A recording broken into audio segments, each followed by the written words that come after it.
하나님은 허물과 죄로 죽은 우리를 살리셨습니다.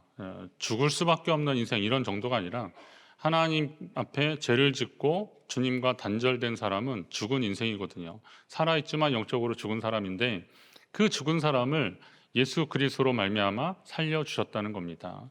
본래 하나님을 아빠 아버지라 부를 수 있는 분은 오직 예수님밖에 없었습니다. 예수님 기도하실 때 아빠 아버지라 그렇게 부르셨거든요. 그런데 하나님이 우리에게도 아빠 아버지라 부를 수 있는 특권을 주셨습니다.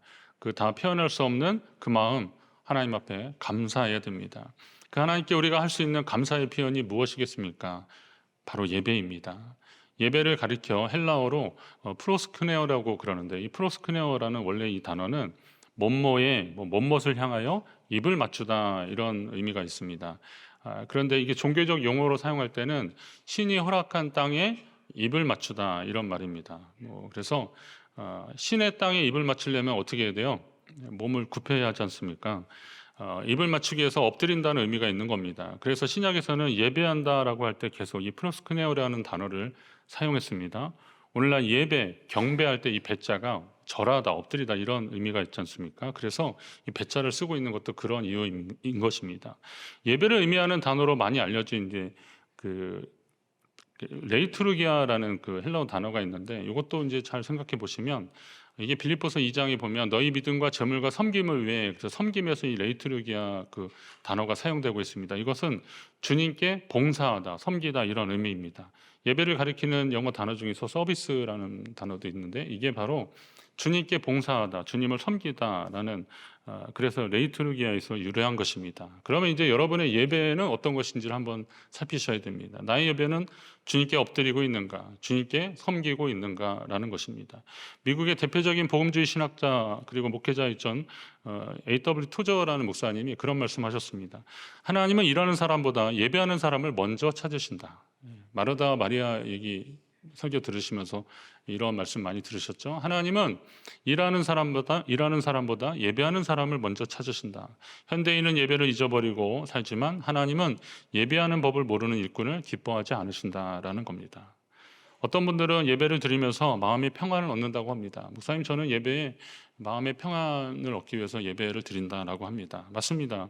틀리지 않습니다.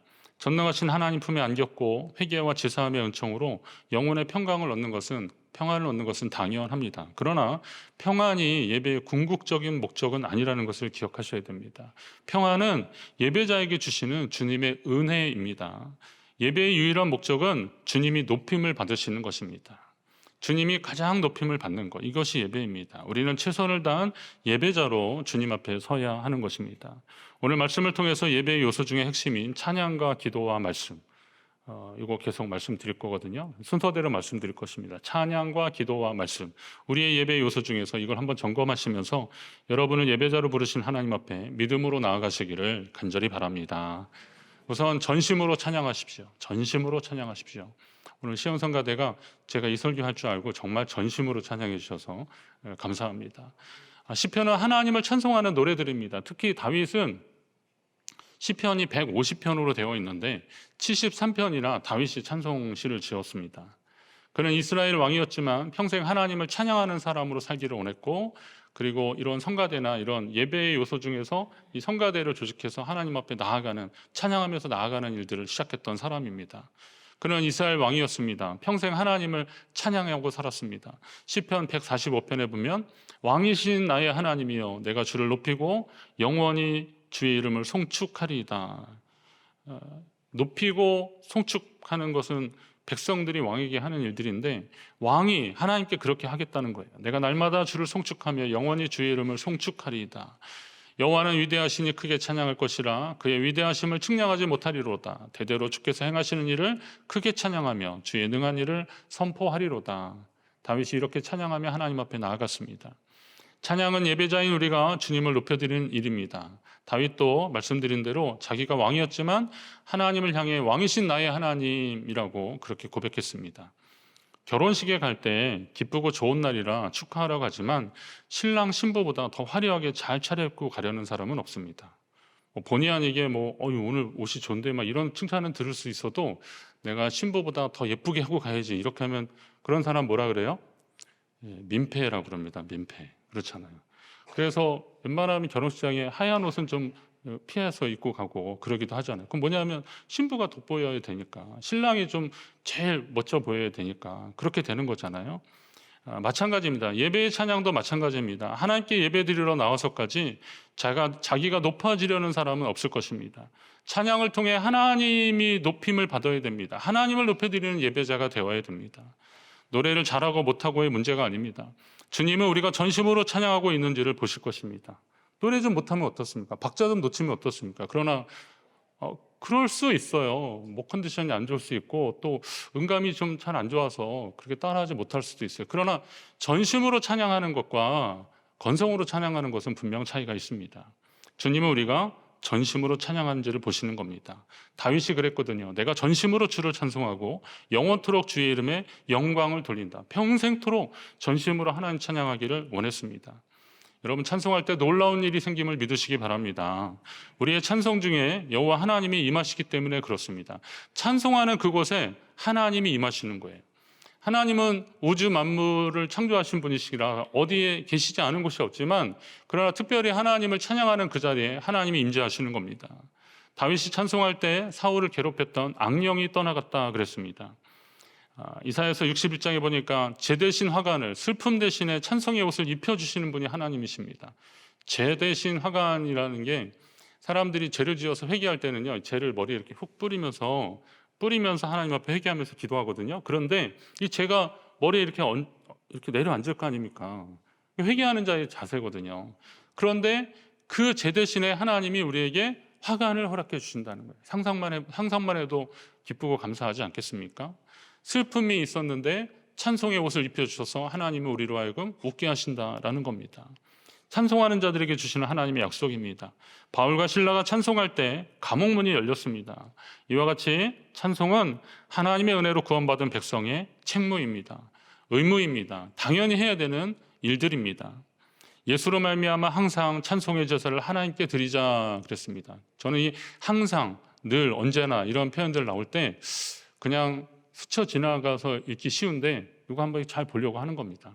항상 찬송의 제사를 하나님께 드리자.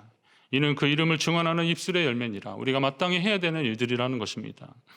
성도의 입에서 찬송이 떠나지 않게 해야 되는 이유가 분명합니다. 그것은 뭐냐면, 같은 샘에서 단물과 순물이 나올 수 없듯이 찬송이 떠나가면 그 입에서 다른 것이 틈을 타기 때문에 그렇습니다. 그래서 우리 입에 찬송과 감사가 계속 나오도록 해야 되는 거죠. 여러분,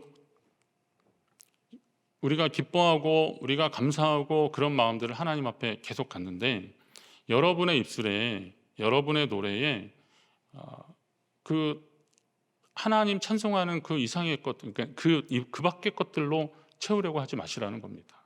우리 성가대원들 이렇게 찬양을 하고 기쁘고 감사하고 그랬는데, 여러분 돌아가실 때 여러분 차에서 어떤 음악이 나오는지 한번 잘 보십시오. 그러면 그 찬양이 내 삶을 계속 지배하고 있는가? 아마 성가대원들 그러실 것 같은데, 곡 지정해주면 그걸 유튜브로 계속 듣고 뭐 파트 연습하고 막 그러시는데, 한 주간 그냥 그 찬양으로 계속 내 머리에, 입술에 떠나지 않는 겁니다. 얼마나 귀한 일이겠습니까? 오늘 제가 이따가 기도에 대한 찬양을 한 번 더 할 건데요, 그 찬양 한 번 하고 나면 오늘 하루 종일 그 찬양 이렇게 하게 될 겁니다. 그렇게 되기를 바랍니다. 그런 거거든요. 그러니까 언제나 주님을 찬양한다는 것은 항상 그 마음에 두고 찬양하는 삶의 모습입니다. 예배자는 찬양하는 자가 되어야 되고요, 기도의 자리로 나오셔야 됩니다. 무슨 자리요? 기도하는 자리. 기도에 대한 가장 대표적인 표현은 영적 호흡입니다. 영적 호흡. 지금 이 시간도 여러분들은 호흡을 하고 있습니다. 몇 번 했는지 세지도 못하시잖아요. 심장도 뛰고 호흡과 맥박이 막 뛰고 있습니다. 기도하는 사람들은 압니다. 기도가 믿음 생활하는데, 신앙 생활하는데 얼마나 필요한 일인지를 기도하는 사람들은 압니다. 기도는 명상이나 자기 체면과는 분명히 다릅니다. 요즘 이제 명상이 좀 유행이더라고요. 인기 있더라고요. 근데 명상은 무슨 티베트 음악, 인도 음악들 있잖아요. 이런 것, 그것도 막 시리즈로 막 나오대요, 보니까. 근데 그걸 들으면 진짜 마음이 차분해지는 느낌이 오긴 오더라고요. 그게 이제 일종의 뉴에이지 음악으로 이렇게 분류가 되고 그러는데, 그 뉴에이지 음악 자체가 인도의 그 요가나 명상하는 그런 음악들의 그걸 시작으로 그렇게 된 거거든요. 한동안 그래서 문화사역하는 분들은 뉴에이지 음악은 사탄의 음악이라고 막 그렇게 했습니다. 케니 뭐 그런 사람들 있잖아요. 그런데 지금은 이제 너무 그렇게 극단적으로 생각할 건 아니지만, 그런데 의존해서 마음을 비우는 게 아니라 그건 기도가 아니잖아요. 기도는 대상이 분명합니다. 내가 기도하는 대상이 분명히 있습니다. 잠깐 잊고 있다가도 하나님 아버지라고 우리 입술을 통해서 하나님을 부르는 그 순간 하나님의 임재를 경험하고 하나님의 뜻을 엿듣기 위해서 기도하기 시작할 때 하나님의 도우심을 경험하는 겁니다. 그래서 기도는 궁극적으로 하나님 백성으로 살기 위한 성도의 몸부림이라는 겁니다. 이건 꼭 한번 따라하겠습니다. 기도는 성도의 몸부림이다. 기도는 성도의 몸부림입니다. 하나님 뜻대로 살고 싶고 하나님이 나와 함께 하시기를 바라는 몸부림입니다. 따라서 하나님 앞에 나오는 예배자들은 기도하며 주님의 이름을 불러야 됩니다. 여기 내가 기도하는 그 시간이 가장 즐겁다 그랬는데, 이 표현은 개인의 만족과 기쁨으로 인한 감정이 아닙니다. 기쁨의 근원과 기준은 오직 주님이십니다. 주님께 기도하는 시간이 내 영혼이 가장 평안을 누리는 시간이기 때문에 그때가 즐겁다라고 표현한 것입니다. 그리고 개인이 혼자 기도할 수 있지만 공동체와 함께 기도할 때 하나님이 더 기뻐하시는 줄 기억하십시오. 교회의 믿음의 사람들, 하나님의 사람들은요, 기도하는 시간을 사모하시고 모범을 보이셔야 됩니다. 우리 청년들이 요즘 심야기도 나와서 함께 기도하는데, 지난해부터 이렇게 계속 청년들이 함께 나와서 기도하고 찬양 연주도 하고 같이 부르고 그러는데 하나님의 기름 부으심을 경험하게 되고 제가 느끼게 되더라고요. 그리고 그 자리를 사모하며 피곤한데도 저녁에 나오셔서 함께 기도하는 분들 때문에 같은 기도의 제목을 가지고 함께 기도하니까 하나님 기뻐하시겠다, 이런 마음이 들었습니다. 기도의 자리, 예배의 자리로 나오시기를 바랍니다. 기도야말로 이 성도의 특권입니다.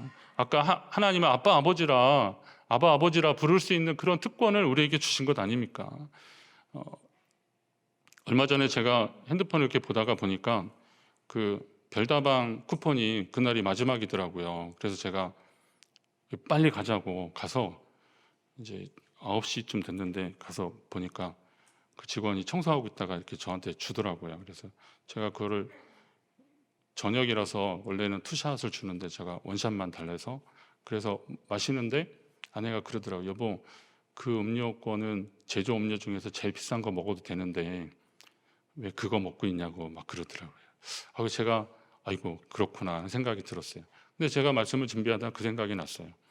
아니, 쿠폰 하나 유효기간 끝나기 전에 9시에 달려가는 사람들인데, 저만 그런지는 모르겠는데 그게 우리의 심리 아닙니까? 그러면 하나님이 우리에게 주시는 기도의 특권들을 오늘 우리는 활용해야 되는 거 아닙니까?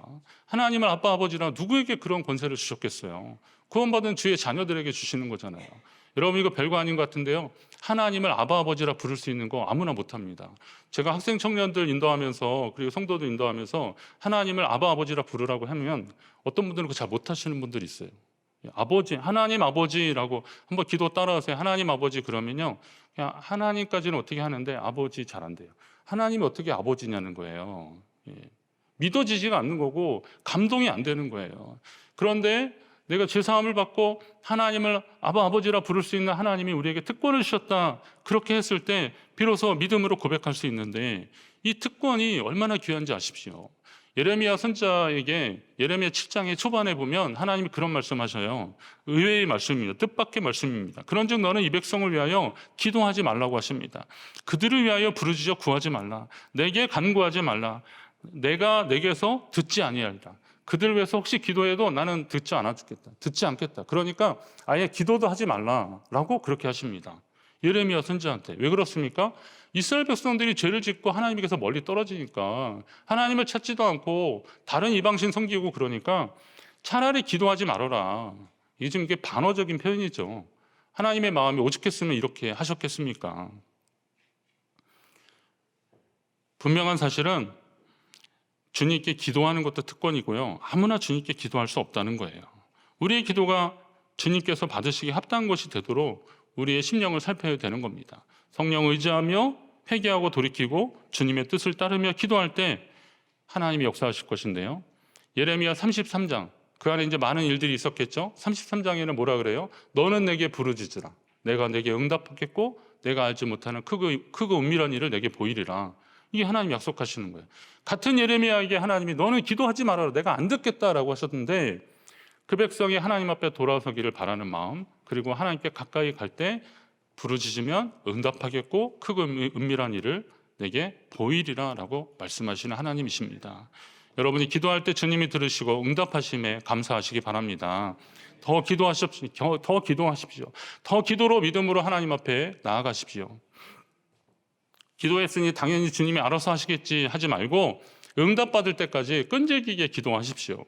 기도 응답은 당장에 이루어지기도 하고 시간이 좀 걸리더라도 우리가 원했던 애초의 방법이 아니더라도 하나님의 방법으로 응답하실 때가 분명히 있습니다. 때로는 마음의 평안함으로 주님이 답을 주실 수도 있어요. 우리의 방법이 아닐지라도. 그러나 기도는 어떻게든 하나님이 응답하시는 겁니다. 어떤 사람들에게요? 하나님의 사람들에게, 예배자에게 하나님 응답하십니다. 여러분이 기도자로 주님 앞에 나아가시기를 간절히 바랍니다. 마지막으로는 주님의 말씀 앞으로 나오십시오. 찬송과 기도, 말씀입니다. 예배는 하나님의 부르심에 대한 우리의 응답이라 그랬습니다. 그렇게 주님 앞에 나온 하나님의 백성들은 주님의 말씀을 들을 줄 알아야 됩니다. 삶 가운데서도, 여러분의 생활 가운데서도 하나님을 섬기려는 신실한 예배자는 하나님이 주시는 말씀을 사모하는 자들입니다. 자신이 듣고 싶은 말씀을 뽑아서 듣는 사람들이 아니라 오늘 하나님이 주신 말씀을 기대하며 그 말씀에 귀를 기울이고 말씀대로 살려고 애쓰는 사람들을 하나님이 기뻐하십니다.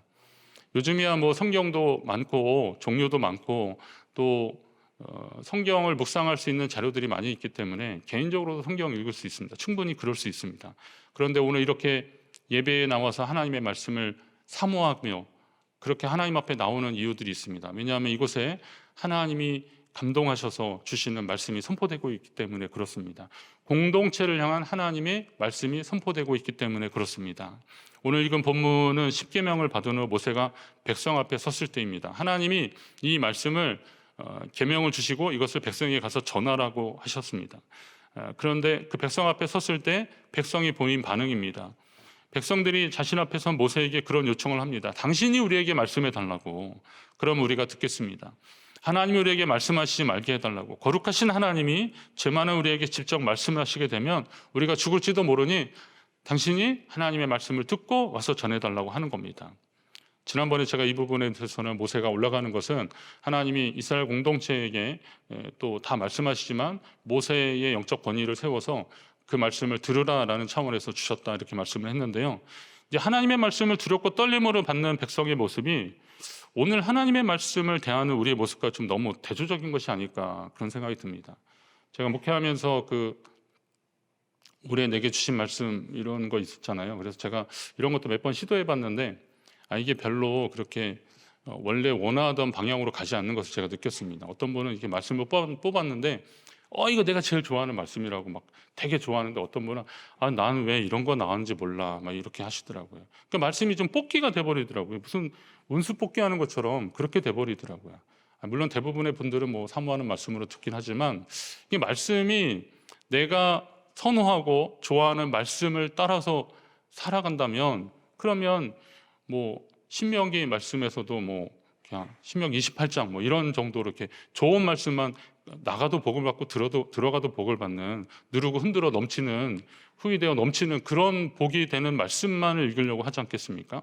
그러나 하나님의 말씀은 그렇게 읽는 것이 아니잖아요. 두렵고 떨림으로 하나님이 오늘 우리에게 주시는 말씀을 듣는 겁니다. 공동체가 계속 이렇게 말씀을 읽어 나가는 것, 그리고 일정한 본문을 가지고 큐티 교재를 가지고 꾸준히 말씀을 읽어 나가는 것의 유익이 바로 그런 것들입니다. 그냥 어느 날 주님 주시옵소서라고 펼치는 거 말고 꾸준히 말씀을 읽어가면서 하나님이 그때그때 오늘 내 삶에 양식으로 주시는 것을 듣는 여러분 되시기를 간절히 바랍니다. 말씀을 친근하게 대하는 것은 좋은 일입니다. 그러나 말씀 가운데 살아계신 하나님이 계시다는 것을 명심하십시오. 따라서 주님이 어떤 말씀을 하시든 순종하겠다는 각오로 그리고 믿음으로 나아가는 사람들, 이런 사람들이 진정 하나님을 경외하는 사람입니다. 말씀에 대한 경외가 없는 사람은 온전한 예배를 드리기가 참 어렵습니다. 하나님의 말씀에 대한 기대감이 없고 설렘이 없으면 아까 찬양, 기도, 말씀이라고 그랬잖아요. 온전한 예배를 하나님 앞에 드리기가 참 어렵습니다. 구약시대에 성경을 필사하는 서기관들은 하나님이란 이름이 나올 때 목욕 제기를 했답니다. 그리고 붓을 바꿨다고 합니다. 이 붓을 하나님, 엘로힘 이렇게 썼으면 그 붓은 바꾸는데 그냥 꺾어버렸대요. 왜냐하면 하나님이라고 하는 거룩한 이름을 쓴 그 붓으로 다른 속된 것을 쓰지 않게 하려고 그 붓을 꺾어버렸대요. 이게 이제 고증에 나온 말씀을 가지고 제가 세미나 때 들었는데, 그리고 또 만약에 쓰다가 하나님, 엘로힘한테 이렇게 점이 있고 막 그러거든요. 그런데 이거 틀리면 그 양피지 좀 이렇게 가죽종인데 이거 굉장히 비싼 거잖아요. 이거 뜯어버리고 그리고 다시 썼대요. 예.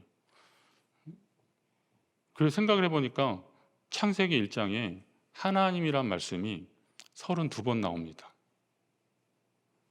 심각성을 잘 모르시네요. 예, 목욕 32번 해야 되고 붓을 32번을 바꿔야 되고 그러는 겁니다. 얼마나 떨렸겠습니까? 그런데 그렇게 하나님이란 이름을 소중히 여기고 말씀을 소중히 여겼습니다. 지금은 상상도 못할 것입니다. 그냥 딜리트 키 누르거나 백스페이스 누르면 되는데, 근데 그때는 그렇게 하려고 했다는 거예요. 그러니까 이스라엘 백성들은 하나님의 말씀이 얼마나 진심이었는지를 알 수 있습니다. 하지만 하나님의 말씀이 소중한 것은 기록한 과정이 대단하기 때문이 아닙니다. 하나님의 말씀을 사모하는 사람들의 삶에 그것이 나타나고 역사되어지기 때문에 그렇습니다. 하나님이 그 말씀을 사모하는 사람들의 삶에 임재하시기 때문에 그렇습니다. 여러분이 그 말씀을 은혜 받고 그 능력을 경험하시기를 간절히 바랍니다. 백성들이 당신이 우리에게 말씀하소서 우리가 들으리이다. 하나님이 우리에게 말씀하시지 말게 하소서 우리가 죽을까 하나이다 라고 하자 모세가 그 말에 대한 답으로 이런 얘기를 합니다. 두려워하지 말라. 하나님이 임하심은 너희를 시험하고 너희로 경외하여 범죄하지 않게 하려 하심이니라. 궁극적으로 하나님이 말씀으로 임하시고 너희에게 지금 역사하시는 것은 너희가 하나님을 경외하는지를 좀 확인하고 싶어 하시는 거고, 하나님을 경외하는 사람들이 죄짓지 않고 하나님과 동행하는 것을 계속 보기를 원하시기 때문에 그렇다라는 것을 풀어서 말씀하고 있는 겁니다. 하나님이 우리를 부르신 이유는 무엇이겠습니까? 하나님의 백성들이 세상 그 어떤 것보다 하나님을 경외하며 그리고 하나님의 백성으로 끝까지 사는지를 주님은 보기를 원하시기 때문에 그렇습니다. 예배자는 바로 그런 삶을 사는 사람들입니다. 여러분에게 말씀드립니다. 여러분이 평생토록 하나님만을 경외하고 그 말씀을 소중히 여기며 섬기는 예배자로 사시기를 간절히 바랍니다.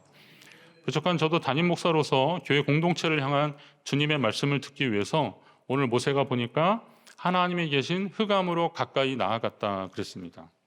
하나님이 계신 것은 광명의 빛이 있는 곳인데 왜 하나님이 계신 곳을 흑암이라고 표현했을까? 저는 이 말씀을 이제 저는 또 설교자니까 그래서 그 말씀에 대한 묵상을 좀 더 시간을 냈습니다. 기도하는 가운데 하나님이 주시는 것은 일단 하나님이 계신 곳을 흑암이라고 표현한 것은 이스라엘 백성들을 위한 배려입니다. 왜냐하면 하나님을 면전에서 보면 다 죽을 수도 있으니까 하나님이 이에 좀 피해 주신 것도 있습니다. 예, 그렇게 되는 거죠. 예. 하나님이 흑암에 계시는 이유는 여러분을 향한 배려라고 생각을 하십시오. 그런데 모세도 준비 안 된 채 하나님 앞에 나아가면 어떻게 되겠습니까? 그 백성이 두려워하는 결과와 똑같은 일이 일어나지 않겠습니까? 그러니까 모세는 두렵고 떨림으로 하나님 앞에 나아가는 것입니다. 흑암이라고 한 것은 그만큼 그 자리가 외롭고 고독한 시간이라는 것입니다. 세상의 소리에 휘둘리지 않고 오로지 하나님의 말씀을 듣는 시간인데 제게 온전한 하나님의 말씀을 잘 들을 수 있도록 여러분이 저를 위해서 기도해 주셔야 됩니다. 하나님이 우리 예배를 기쁘게 받으시고 살아있는 말씀을 주셨을 때 그 말씀의 권능 앞에 엎드린 여러분에게 믿음의 열매가 가득하시기를 주의 이름으로 축원합니다. 평생토록 올 한해 이제 새해 시작하면서 다시 한번 다짐하십시오. 하나님이 우리를 부르셨습니다. 어떻게 부르셨어요? 예배자로 부르셨습니다. 찬양과 기도와 말씀 가운데 우리 예배는 계속될 것인데 그 예배자로 부르시는 그 속에서 하나님을 만나시고 주님과 동행하는 저와 여러분 되시기를 간절히 바랍니다.